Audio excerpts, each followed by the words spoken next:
네, 보통 아마존에서 판매하는 셀러를 두 가지로 구분하는데요. 이미 만들어진 기존에 있는 제품을 소싱해서 판매하는 RA 방식과 본인이 직접 만든 제품을 판매하는 PL 방식이 있습니다. 만약에 PL 방식이거나 RA 방식이라도 적합한 상품의 상세 페이지가 없으면 새로운 상품 상세 페이지를 만들어야 합니다. 그런데 그 아마존의 상품 상세 페이지 구조가 일반적인 한국의 리테일 페이지랑 좀 다른 것 같아요. 네, 아마존은 각 품목당 하나의 상품 상세 페이지만을 가지고 있는데요. 이러한 아마존의 방식은 여러 가지 이점을 가지고 있어요. 이렇게 하면 고객이 원하는 제품을 쉽게 찾을 수가 있고요. 그리고 동일한 물건을 판매하는 여러 판매자가 제공하는 동일한 제품의 가격이나 배송 시간, 그리고 평점이나 기타 정보들을 쉽게 비교할 수 있습니다. 와우. 네, 이러한 방식은 셀러한테도 많은 장점이 존재하는데요. 아마존에서 이미 판매 중인 상품이라면 기존의 상품 상세 페이지를 그대로 이용해서 바로 판매가 가능합니다. 그렇게 하면 효율적으로 고객을 유치할 수 있고 동일한 제품을 제공하는 다른 판매자 사이에서 공정하게 경쟁할 수 있는 기회가 생깁니다. 네, 아마존닷컴을 방문해 보신 적이 있는 분들은 상품 상세 페이지가 뭔지 알고 계실 텐데요. 상품 상세 페이지에서 고객들은 특정 제품에 대한 모든 정보를 한눈에 볼 수 있습니다.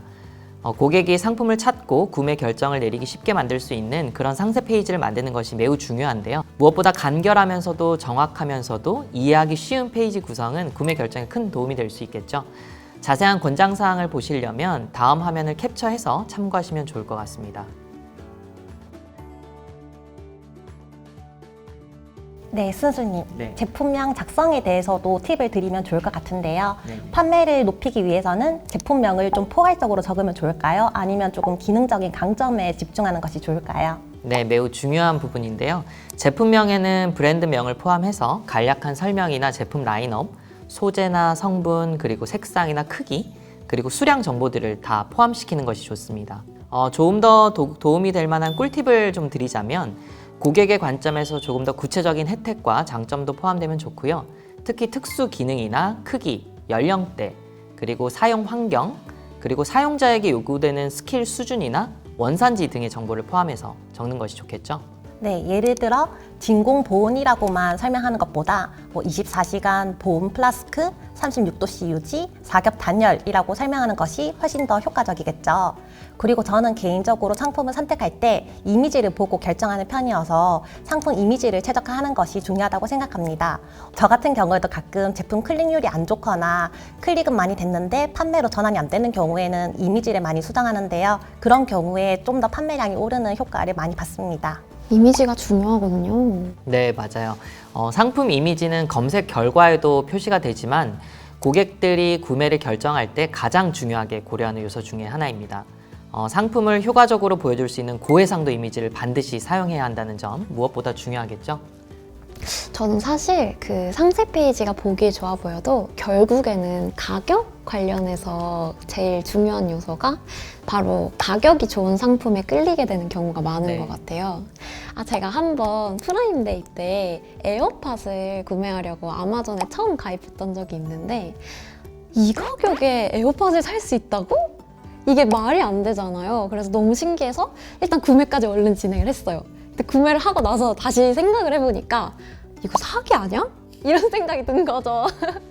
그래서 어떡하지 하다가 바로 그냥 구매를 취소했어요. 근데 다행히 이제 고객센터에 전화를 하니까 환불 절차도 되게 빨리빨리 밟아주시고 돈도 들어왔는데 나중에 알고 보니까 그게 진짜 프라임데이 때문에 생긴 할인 행사였어가지고 그 프라임데이 당시에 전자기기를 싸게 산 분이 그렇게 많더라고요. 그래서 땅을 치고 후회했죠, 진짜.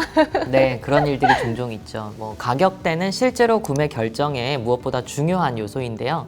유사하거나 동일한 제품을 조사해 보신 다음에 고객분들에게 어필할 수 있는 경쟁력 있는 가격대를 설정하시는 것이 매우 중요하다고 할 수 있습니다. 무료 배송을 제공하는 것도 물론 효과적이기 때문에 가능하시다면 고려해 보시기를 추천드리고요. 그리고 셀러 센트럴의 자동 가격 책정 기능을 사용하시면 원하는 가격 범위를 설정할 수 있고요. 그리고 필요한 경우에는 시장 최저 가격을 자동으로 일치하게 세팅하실 수도 있습니다. 네, 맞아요. 상품 소식만큼 가격이 정말 중요한 요소인데요. 무조건 싸다고 해서 잘 팔리는 것도 아니고 비싸다고 해서 안 팔리는 것도 아닙니다. 저도 말씀 주셨던 자동 가격 책정 기능을 종종 사용하곤 하는데요. 그렇게 되면 이제 가격 경쟁력이 있어서 굉장히 좋더라고요. 그리고 한국에서 잘 팔리는 물건이 미국에서 잘 팔릴 거라는 보장도 없어서 만약에 내가 한국에서 써본 제품이 너무 좋은데 미국에도 이제 이 제품 한번 팔아보겠다라고 생각하시는 분들이 계신다면 일단 충분한 시장 조사를 하시고 그래도 경쟁력이 있다라고 생각하시면 리스팅을 신경 써서 잘 하시고 소비자들한테 잘 노출시키면 좋은 판매를 끌어낼 수 있을 것 같습니다. 와우. 네, 아셀님 좋은 꿀팁 감사합니다. 이제 기본적인 세팅을 저희가 알아봤으니까요. 이제 어떻게 광고할 것인지에 대해서 알아보도록 하겠습니다. 제가 아마존에서 추천 오퍼에 관한 이야기를 진짜 많이 들었거든요. 정확히 이게 뭔가요? 네, 굉장히 중요한 포인트입니다. 고객이 아마존 상품 상세 페이지를 방문하시면 상품 구매를 위한 3가지 옵션을 보게 됩니다. 먼저 추천 오퍼, 그리고 아마존 내의 다른 판매자, 그리고 중고 및 새로운 제품인데요. 이 중 추천 오퍼는 가장 상단에 위치하기 때문에 주목성이 매우 높아서 고객들의 시선을 확실히 끌 수 있습니다. 특정 제품의 추천 오퍼에는 하나의 판매자만 선택이 되는 건가요? 네, 맞습니다. 추천 오퍼가 아닌 같은 제품의 리스팅은 그림처럼 Other Sellers on Amazon, 즉 아마존의 다른 판매자들의 영역에 나타나게 되는데요. 추천 오퍼가 되면 스폰서드 광고의 키워드 타겟팅을 포함해서 대부분의 마케팅 또는 프로모션 캠페인을 가용할 수 있게 됩니다. 네, 추천 오퍼를 받으면 상품 노출이 많이 늘어나고 매출이 많이 올라가는데요. 어떻게 하면 추천 오퍼를 받을 수 있을까요? 네, 추천 오퍼 자격 요건은 다음 내용을 참고하시면 되는데요. 먼저 프로페셔널 계정 사용, 두 번째로 낮은 주문 결합률 유지, 세 번째로 긍정적인 고객 쇼핑 경험 제공, 네 번째로 우수한 아마존 판매 이력 및 경험, 마지막으로 기타 판매자 성과 지표입니다. 그러면 제 제품이 추천 오퍼를 받을 수 있는지 알 수 있는 방법이 있나요? 네, 내 제품이 추천 오퍼를 받을 수 있는지 확인하시려면 셀러 센트럴의 재고 관리 페이지에서 추천 오퍼 자격열을 활성화시키시고요. 그 다음에 각 상품의 추천 오퍼 자격열에서 그 상태를 확인하실 수 있습니다. 자세한 내용은 링크된 영상을 통해서 확인해 보시길 바랄게요.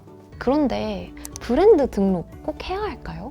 네, 브랜드 등록은 아마존 내에서 지적 재산 침해를 방지하는 데 굉장히 큰 도움이 되는데요. 브랜드 등록을 하시면 여러 가지 혜택을 누릴 수 있기 때문에 특히 브랜드 셀러분들께 강력하게 추천드리는 절차라고 할 수 있습니다. 브랜드 등록 셀러가 되시면 브랜드 빌딩, 즉 고객들의 브랜드에 대한 인식을 높이고 그리고 브랜드 이미지와 메시지를 효과적으로 전달할 수 있는 활동들을 하실 수 있어요.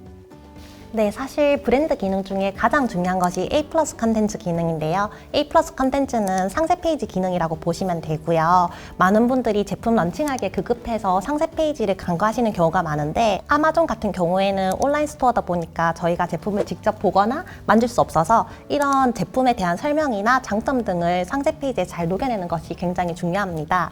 이것도 아마존 브랜드 오너들만 사용할 수 있는 기능이라서 꼭 사용하시기를 추천드립니다. 코딩을 잘 모르는 사람들도 많을 것 같아서 이 부분이 걱정이 되네요. 아마존 스토어는 코딩 없이도 스토어를 내 마음대로 꾸밀 수 있어요. 모듈 타일 매니저와 같은 도구를 사용해서 다양한 카테고리 페이지를 생성하고 하위 페이지를 생성해서 노출을 극대화하실 수 있습니다. 네, 그리고 아마존 브랜드 분석 도구가 있어요. ABA라고 하는데요. 아마존 브랜드 애널리틱스라고 해서 이 툴을 활용하시면 내부 데이터에 대한 흥미로운 정보를 얻을 수 있습니다. 그리고 아마존 마켓플레이스의 인기 검색어나 인구 통계, 그리고 함께 구매하는 상품군과 같은 굉장히 다양한 정보를 활용하시면 이렇듯 데이터를 기반으로 한 전략적인 결정을 내릴 수 있습니다. 이렇게 아마존 브랜드를 등록하시면 다양한 브랜드가 비즈니스를 구축하고 또 성장하고 그리고 나만의 브랜드를 좀 보호하는 데 도움을 받을 수 있습니다. 브랜드 등록 혜택에 대한 자세한 내용은 이 비디오를 꼭 참고하시면 좋을 것 같아요.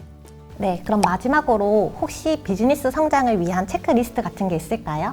네, 성장 기회는 사실 어디에나 있지만 성장을 목표로 하는 아마존 판매자로서 첫 90일이 굉장히 중요할 것 같아요. 첫 90일 동안 명심해야 될 몇 가지 가이드가 있는데요. 이 90일 성공 계획을 따르시면 목표를 달성하시는 데 큰 도움이 될 거라고 말씀드릴 수 있습니다.